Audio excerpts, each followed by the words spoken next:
all waiting as well. Any doubt in your mind whether Manchester United deserved it or not, Daniel? No, not after the first half performance. I think they edged it, didn't they? And I think they were more decisive when they needed to be. It could have gone the other way. Liverpool had a great chance in the second half, and if that goes in the back of the net, it's a very different game, and the complexion changes. And Man United are chasing, but I think overall they soaked up the pressure well. Liverpool dominated the possession, as we saw in the statistics, but like I said before the game, statistics and possession and all of that, it's irrelevant. It's about scoring goals and getting results. Certainly felt like Manchester United had to dig into their reserves at 2-2. Yeah, even at 2-2, we can be critically United for giving up, losing that momentum and almost obviously gifting the 2 goals. But then to wrestle it back, and I still felt with the team, there was a bit of calmness. I still thought if anyone was going to win it, it'd be United. You still felt there were that goal threat.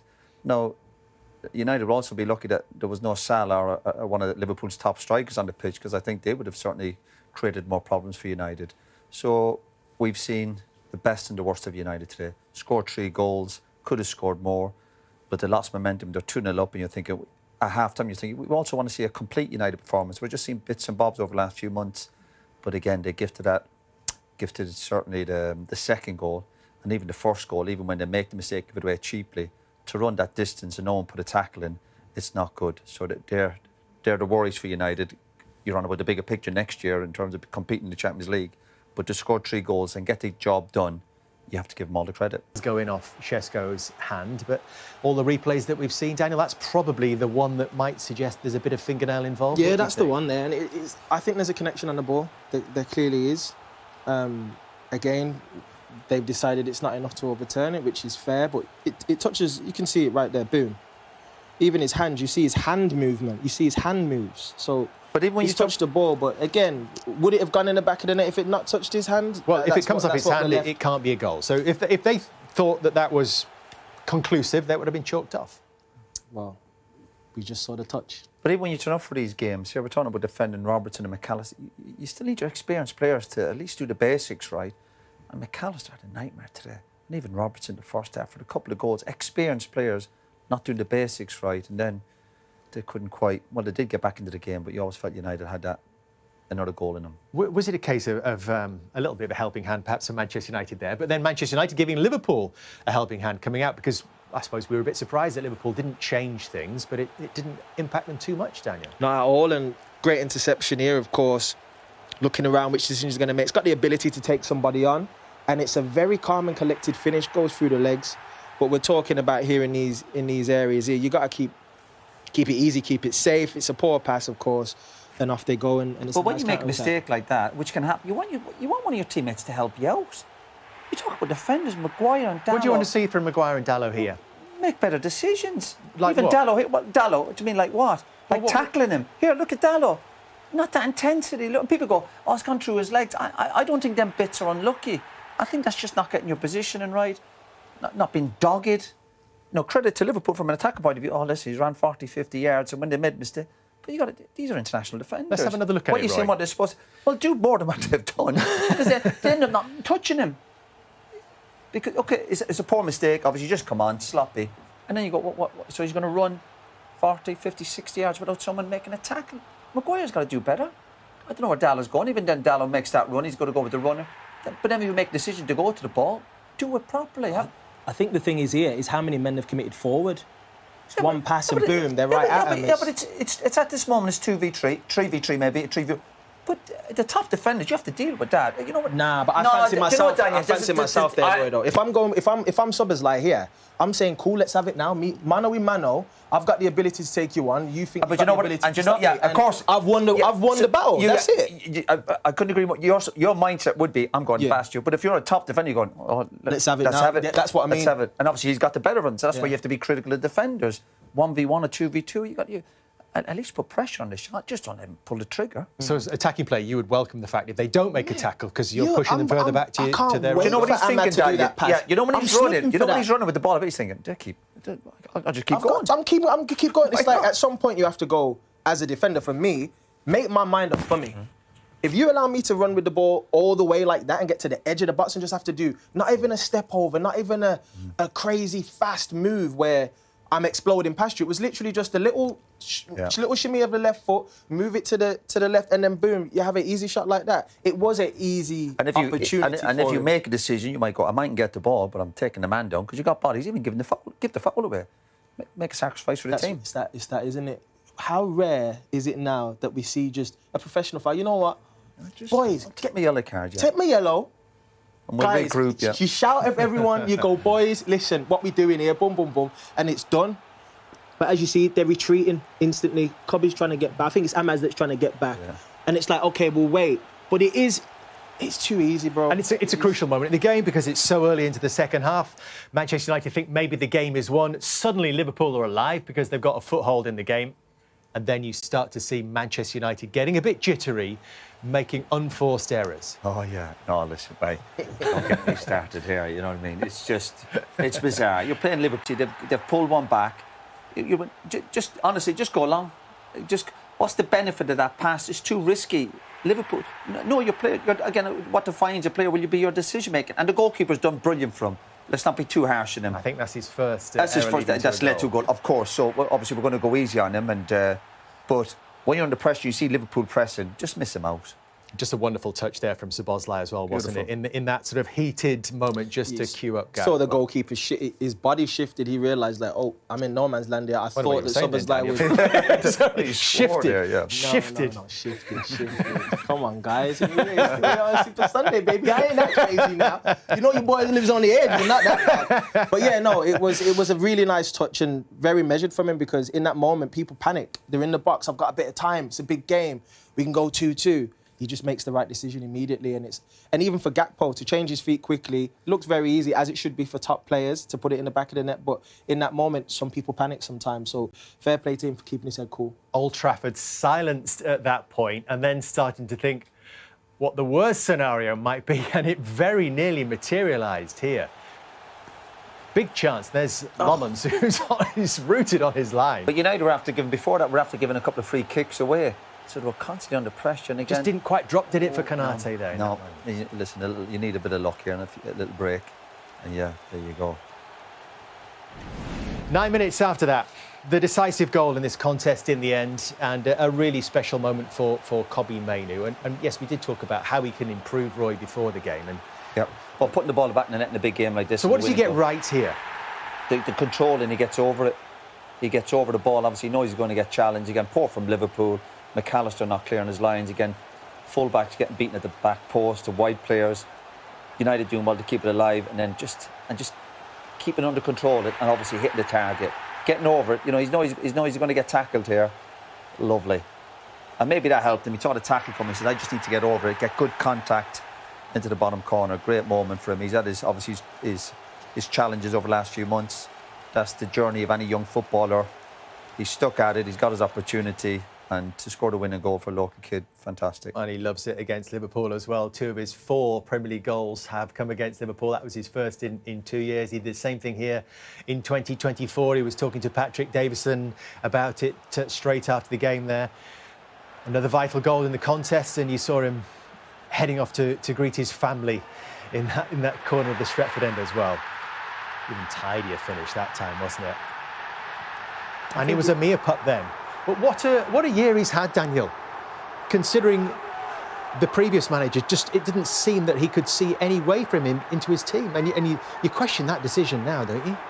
I think Amorim for Kobbie was a nightmare for the type of player he is, because sometimes as a player your style just doesn't marry up well with the coach, and the expectations of it. I think with Carrick it's like he's a dream, you know. It's a dream to have a fellow midfielder who can almost coach and guide you as this is what I need from you in these areas, and you go through it and you have that mutual respect and you're looking up to a guy of Carrick's standard and what a player he was. And I think for Kobbie, it was a difficult time, obviously, mentally, hearing a manager go, hey, you know, you're fighting against Bruno Fernandes, so, you know, and it's almost like, okay, well, what, so I'm not good enough type of thing. I was flying last season. And I think now, for him to come back into the squad, to showcase his abilities week in, week out, building some momentum right now. He's just turned 21, I think, a couple of weeks ago.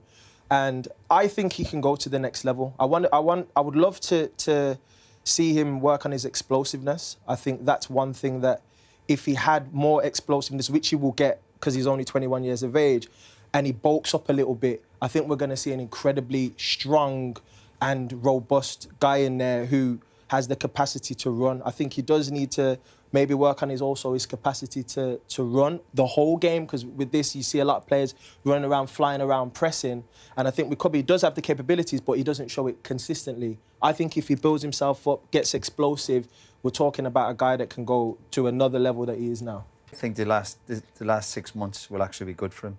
I really do. I think for a young player at a big club, he comes on the scene and obviously getting a lot of headlines and doing well and getting involved in England.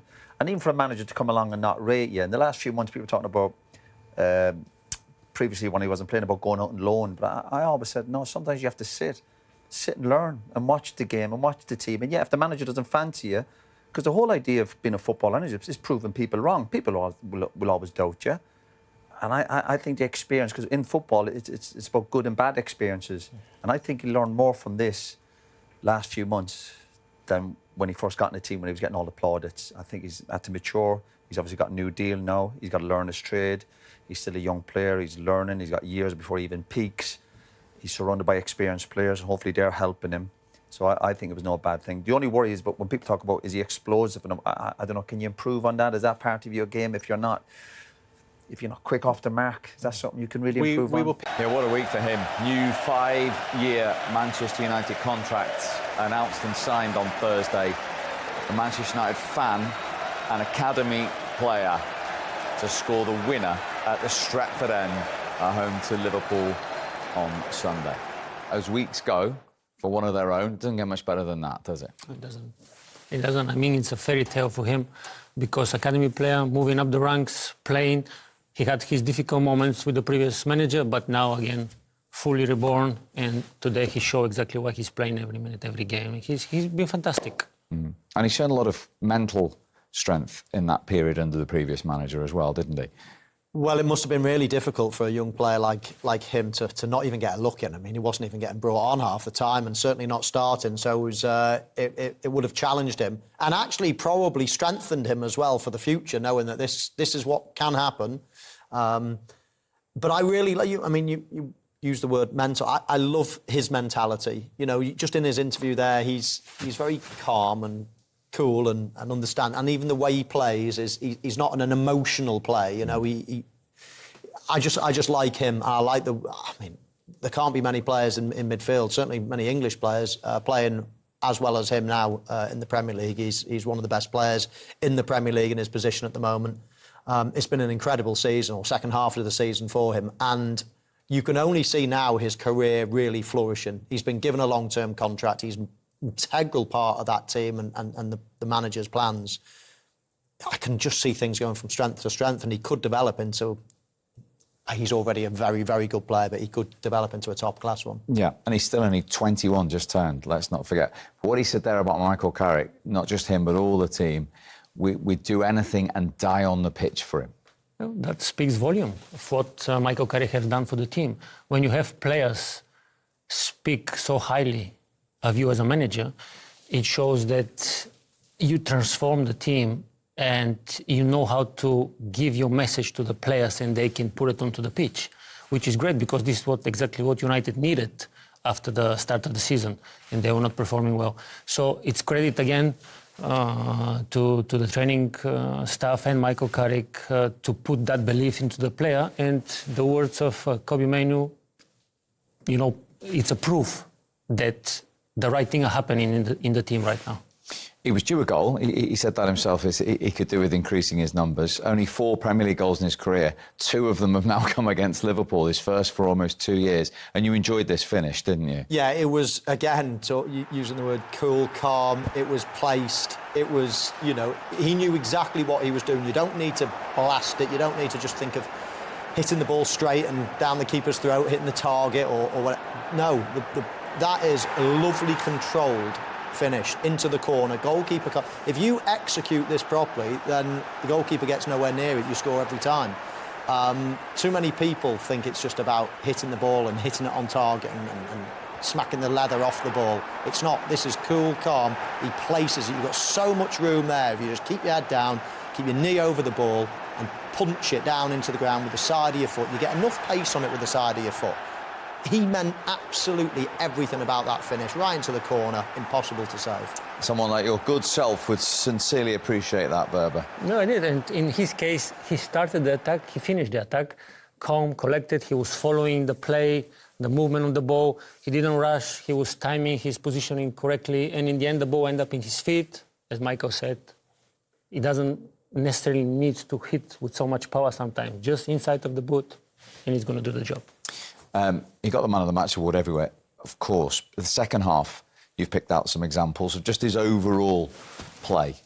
Yeah, his overall contribution was very good. Of course, listen, you're playing in a really tough position, lots of players around you, so inevitably you'll give the ball away sometimes. But he's so neat, he reads the game well, he's got a lovely bit of skill when he needs it. He's sniffing out danger, like we just saw there. Again, reading the play, winning the play. That doesn't get too much credit sometimes, but simple things like this, a little 1-2, he can do everything really. He's an asset when he hasn't got the ball, with the team out of possession, and when he's in possession, he's got an eye for a pass. His weight of pass is very good. He's got lovely skill. I mean, we've seen that on numerous occasions, and he can score a goal, even though he needs to just add that to his game a little bit more, because we can see he can do it. So he's just got a little bit of everything. He's the all-round midfielder. Yeah. We mentioned his past issues, or the manager's past issues with him, and in terms of his mental test. Look at these numbers and the transformation since Michael Carrick walked through the door that, of course, has resulted in that new 5-year contract he was talking about there, and the Ruben Amorim this season. There were 11 games. He didn't start any of them. He played just 212 minutes. 13 under Michael Carrick, started every one.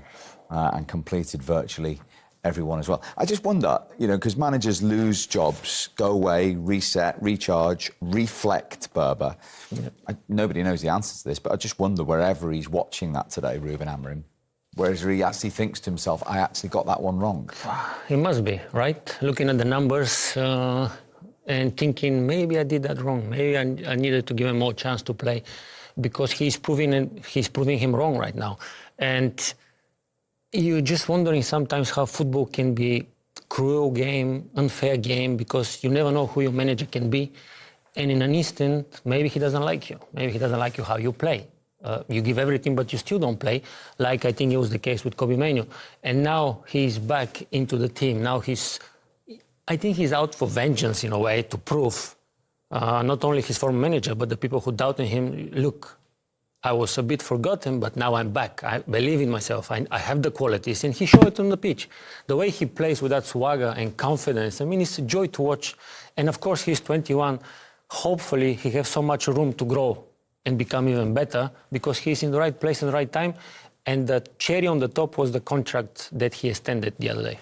Welcome back. 2-0 Manchester United. As you can see, as it stands, they'd be up to 64 points. Remember, they only need 1 point to guarantee, after a 2-year absence, that Champions League football is coming back to Old Trafford. What a half that was for your former club, Berber. Oh, my God. What a start of the game. Unbelievable. And if, as a player, as a manager, you want the game to start this way. You have an early goal, you calm the nerves down a little bit, and then you start and continue to play the way you start the game, and you get another one.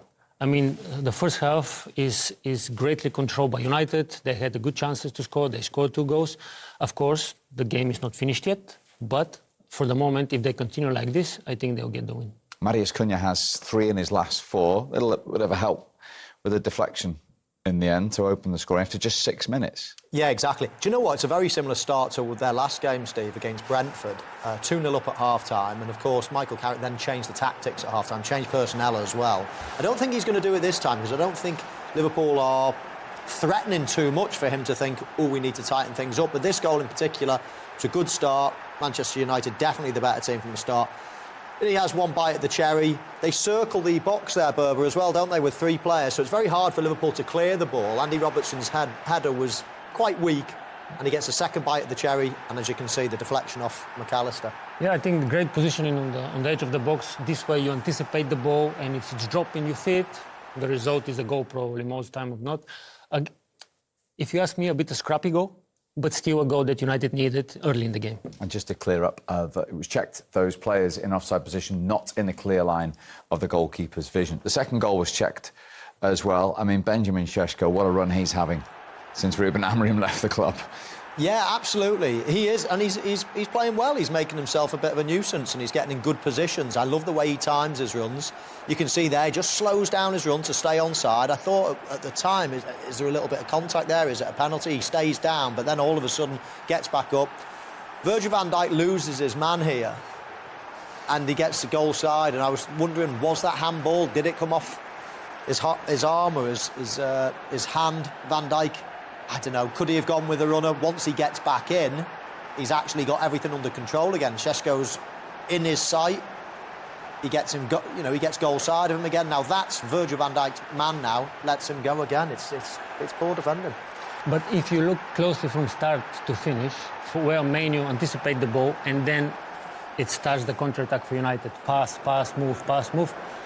Up until the end, where the goal again, maybe you can say it's a bit lucky, a bit scrappy goal, but up to this point, the attack of United had everything you want from this side. And this was no conclusive evidence to 100% say that was the use of the hand. Come on, Steve. We don't even need to talk about this. It's a goal, right? It's a goal. But don't have a go at me. I'm just relaying the message from the PGMO, that's all. No, I think what it's worth, I agree with you. That's exactly the right word, isn't it? It's inconclusive. Some people will say, oh, I can see a little bit. There's no conclusive evidence there to say it has touched the hand. So in that case, you've got to give the goal. And incredibly for Benjamin Šeško, since Ruben Amorim left the club, the joint most goals in the Premier League from any player. That is from some resurgence. And you've noticed down the right-hand side, Liverpool just haven't been able to cope with Manchester United. Well, Manchester United have been doubling up. I mean, Bruno Fernandes does like sort of drifting into that area a lot of the time. We saw it with the goal before. We see it here again. But a lot of the time they're doubling up on Andy Robertson. Of course, Mbeumo's position is out there, so he's always out there. But then the likes of, Dalot in this situation, the likes of Bruno Fernandes drifting in. There's been 50%, half of their attacks out of each third have come down this side. Look at that. Bruno Fernandes involved in the build-up, and then he sprints into this channel. It's an area that they're targeting. It's an area that they're very successful in. They've got speed in that area, obviously with Dalot backing it up as well. It's given Andy Robertson a bit of a problem down there. Indeed, and Manchester United will hope that continues in the second half. They are 2 goals to the good against the team. Let's get it back to today and your former teammate Michael Carrick. They actually just need a point. And if Bournemouth don't beat Palace while the game is still going on that they're in anyway, I mean, he is going to deliver Champions League football. So, I mean, from where he inherited that situation to take into today's fixture, what an accomplishment. Unbelievable. I mean, he fully deserves what he's getting right now. And as you said, I think they will qualify for the Champions League football, and that will be a great achievement. Consider how the season started, manager changing, and now he's in charge with his staff. The players are playing good football, they're scoring goals, they're enjoying themselves. You can see it the way they play. So for me, it fully deserving results for the team. But of course, let's speak after the game today. But for sure, Champions League football will be welcome for everybody connected with United. Yeah, and Liverpool look like they're going to get there as well. And we're talking about putting yourself in folklore in terms of this fixture. Arne Slot could be the first Liverpool manager ever to win his first 2 visits to Old Trafford. Well, that would be good for him. It's not been the greatest of seasons, of course. He's had a mixed bag since he's been at Liverpool. Winning the league in his first season, incredible achievement, not done by many managers in the history of the Premier League. But this season has been pretty poor. And this is just going to be a bit of crumbs of comfort, salvage the season maybe but certainly not a successful season. But Liverpool just qualifying for the Champions League is not good enough. However, he's built up a bit of credit from winning the Premier League in his first season. And that's the reason that I believe he'll start the new season as Liverpool manager as well. But Liverpool are going to do it. Amazingly, 2 teams in 3rd and 4th, but there's not so much riding on the game today. But the one thing is pride. And in this game, it will never, ever be a friendly game. The current skipper still teaching the old one something in his own words. I mean, that was fascinating, wasn't it? I mean, the attention to detail that goes into things. Absolutely. I mean, 2 legends there. a great watch. I mean, obviously Wayne's had his time and created memories and moments to last a lifetime, but I think Bruno Fernandes is catching him in many ways in terms of his influence on this team, and it has been for some time. I mean, it's just an incredible player. Everything goes through him. His goals, his assists, everything about him. And it has been, even when Manchester United were playing really poorly, he was still the shining light. And that is not easy to do. If everybody around you is struggling with confidence and you're struggling for results, to still be the shining light, like, it's so much easier when everybody's, scoring goals, creating goals, to be the hero on most weeks. But his performances were brilliant when they were playing poorly as well, which is incredible. And Manchester United have got to do everything they can to keep him there for the long term, because the obvious crucial. The obvious question, Berber, is where would they be this season without Bruno Fernandes?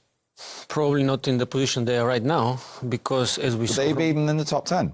There will be, probably. There will be, but it will be so difficult for them to get that creation, that way of Bruno is bringing, of making chances, assisting, scoring goals, because as we saw in the video, the details he was explaining, I love that. How when the ball is closing to him, he was watching the defensive line as well, the movement on everybody, Typically stuff that the typical number 10 will know and will show onto the pitch. And I'm so happy that he is finally back up, playing up high onto the pitch, where his strength is. This is where his strength is, not in defending. He's up there creating, making chances, scoring goals, assisting. This is what he's made of, not drop back and defend. Yes, he needs to do it from time to time, but his strength is up the pitch. Absolutely.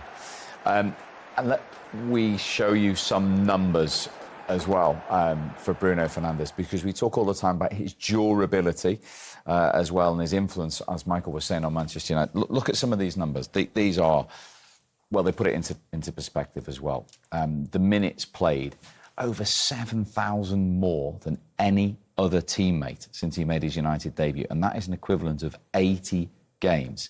Out of 238 Premier League games, he's missed just 12, and only 5 of 238 have been because of injury.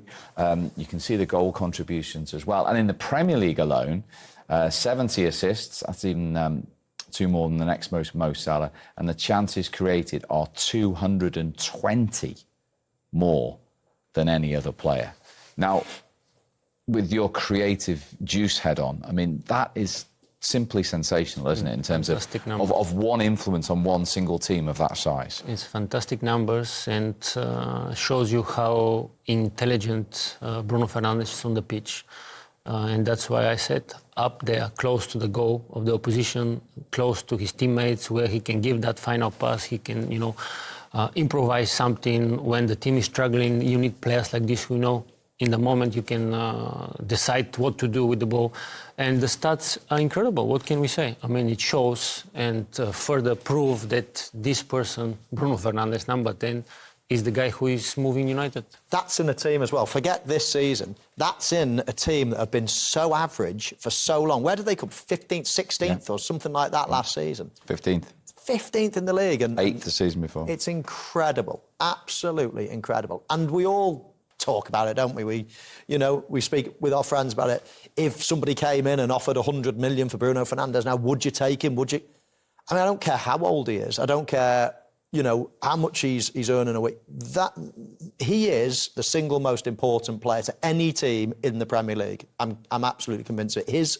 His importance can't be understated. And even if you have to say no to 100 million from someone just for an extra 2, he's almost worth it. He is that important to this team. Quick one, yes or no, if you get the envelope now and you're a player. PFA Player of the Year for you? Yes.